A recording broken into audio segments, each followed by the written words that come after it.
and the commercialization of the product. That just growing the fish or the plants doesn't get you there, and more of it's the economics of like the state establishing a fund for capital funds to investment in agriculture. Yeah, I mean, that is one of the biggest issues, is that if you go to a bank and say, I would like to take on a loan to start an aquaculture business, you're more likely to be turned away than being provided the funds.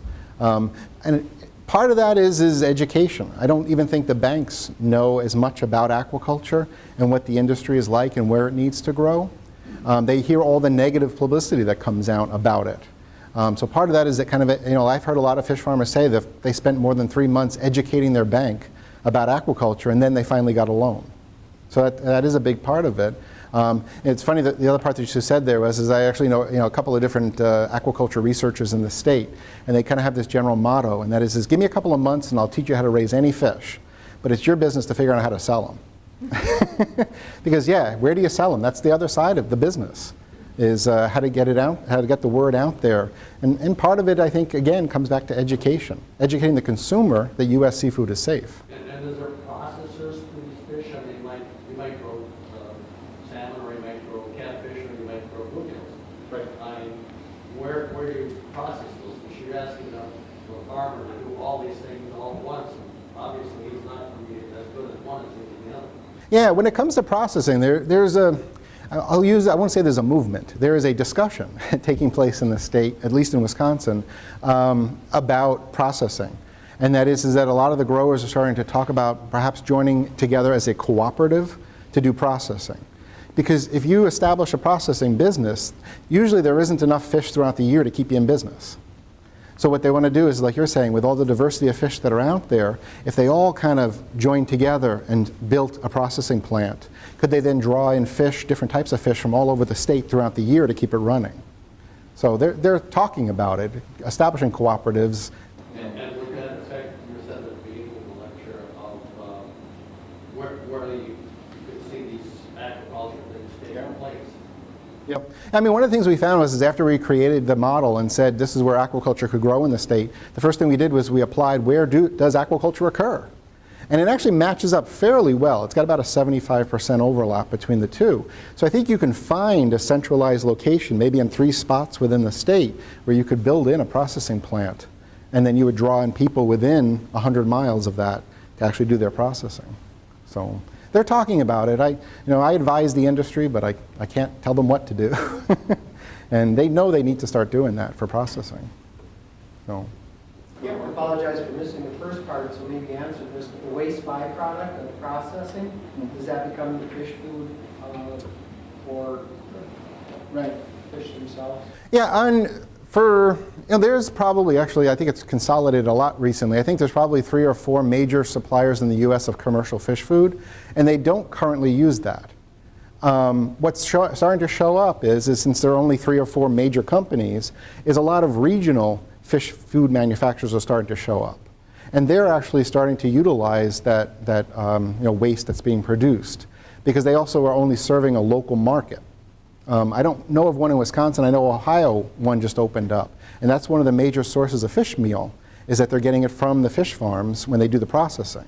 But their market, they're marketing their fish food to is Ohio. So they're keeping it kind of local, which is probably okay, because you would need a lot of fish waste to produce all that food that you would need. So I think people are turning to it a little bit more, but it's kind of on the local market. Question over here. Yeah.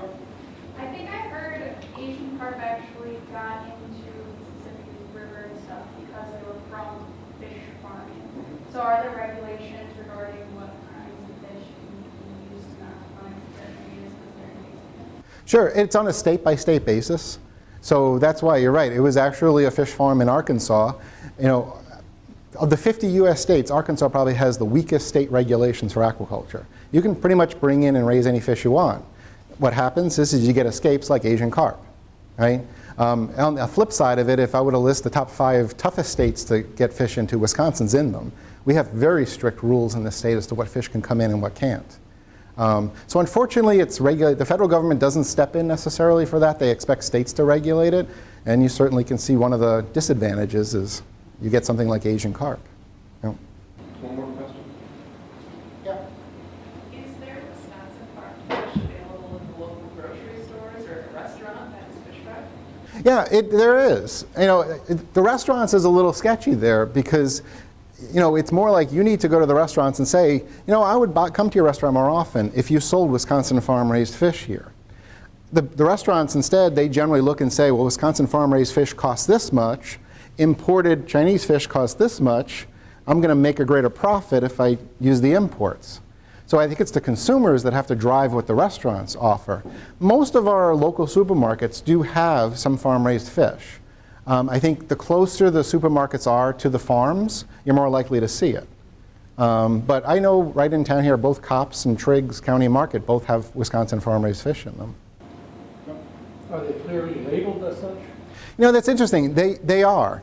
I didn't even tap on that because it's kind of a moot point at the moment. And that was about 6 years ago, the U.S. government passed legislation. It actually had the greatest name for legislation I've ever heard. It was called the Cool Law. So it's for country of origin labeling. And they basically said that all seafood in the U.S. has to have the country it was farmed at on it. 2 years later, the U.S. Supreme Court struck it down as illegal legislation. Who brought it forward were foreign companies, because they said their sales were dropping as people were buying more U.S. farm-raised fish. And they said that's illegal, you know, business practices. And our Supreme Court agreed with them and said that is unfair. So what's happened is that most of the foreign companies removed their names from it because they don't want you to know, but the U.S. companies kept their labels on it. So now the burden falls on us as consumers that you actually go there and read the label to see, does it say U.S. farm raised? Because the big signs that were on them previously for those, you know, whopping 2 years are now disappearing, but the U.S. farm stickers will stay on them. The other way to get to eat more farm-raised fish is to get to know our scientists and work with their facility. I want to thank Dr. Hartleb for a wonderful informative lecture.